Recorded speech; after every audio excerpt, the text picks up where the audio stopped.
talking about life events, my grandmother's life. In 1883, my grandmother was born in England. In 1901, my grandmother started working as a maid. In 1916, my grandmother married my grandfather during World War I. He was a soldier in France.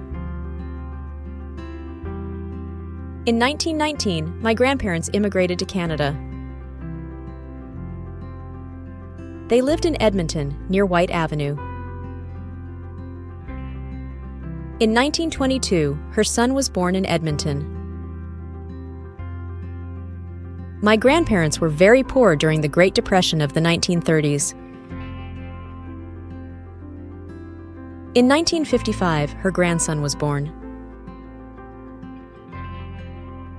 In 1956, her granddaughter was born. In 1965, my grandfather died.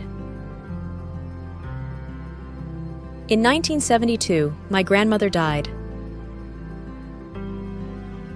She and my grandfather are buried in Beechmount Cemetery here in Edmonton.